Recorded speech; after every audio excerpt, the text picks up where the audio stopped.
In today's video, I'm taking you through a faultless method that I regularly use to pan sear thick cuts of steak. My goal today is to show you how to develop that beautiful outer crust that we all know and love, and at the same time, evenly cook the steak so that it benefits from that sought after wall-to-wall finish. This is by far one of the best methods that I've ever used to cook thick cuts of steak, so let's get straight into it.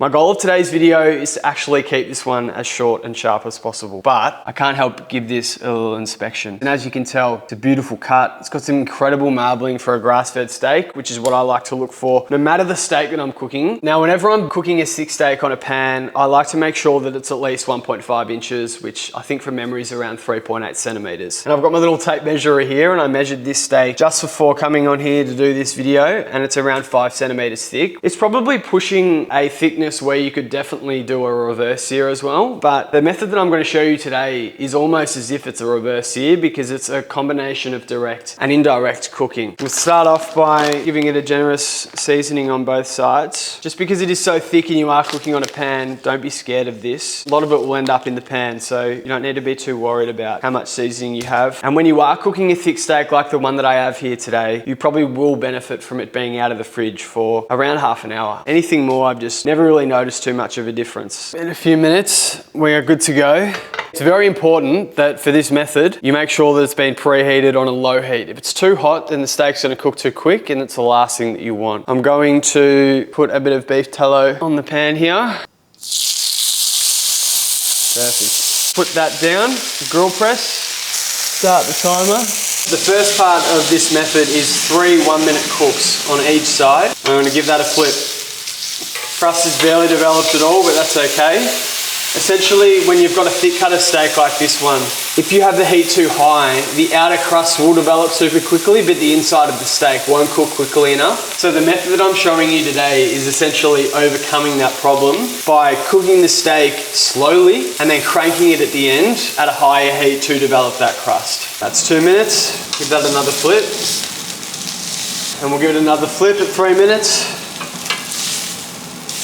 That crust is slowly starting to come together, but we don't want it too developed at this stage. And that's 4 minutes, so I'll get another flip. I'm probably going to get some comments saying that this is a bit of an overkill. Why don't you just reverse sear it? But I do like pan searing steaks, and I do like the flavor just because you get such an overly developed crust when you use this method. It's been 5 minutes, and as you can start to tell, the crust is coming together a bit, which is nice. So this will be the last cook on this side. 3, 2, 1, boom. And we'll get a let of that. So the crust is coming together. I'm gonna let that rest for 5 minutes. Yeah, so it's at around 27 degrees Celsius, which is nowhere near where it needs to be, but it will cook whilst it's resting there. At around 11 minutes, we're gonna put that back on. This part of the cook, we want it on a high or medium to high heat, 33.2. That's climbed 6 degrees in the 4 minutes it's been resting. That's 11 minutes. We're gonna whack that back on. Like I said, I've cranked the heat here for this portion of the cook. We're probably gonna give around 45 seconds aside 6 times.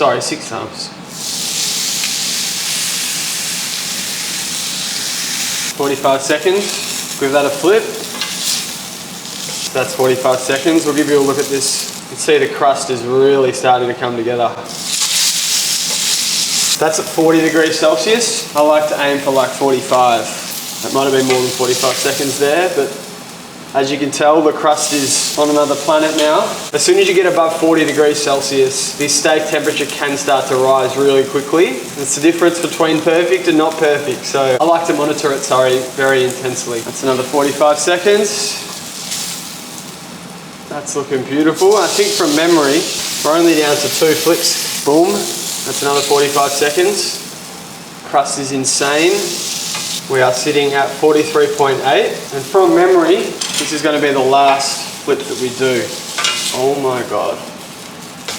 Cook that fat cap, and we're sitting at around 47.5 degrees internally, so probably a bit higher than I otherwise would have liked, but I still think it's going to end up pretty good if you ask me. Now we're resting. So we'll probably rest that for 5 minutes, and then we'll give her a slice open. I forgot to show you how good the steak looks as well. I mean, look at that. Perfectly developed crust, as you can tell, and hopefully a perfectly even cook as well. The pressure is well and truly on. Look at that. Edge to edge. That's what I like to see.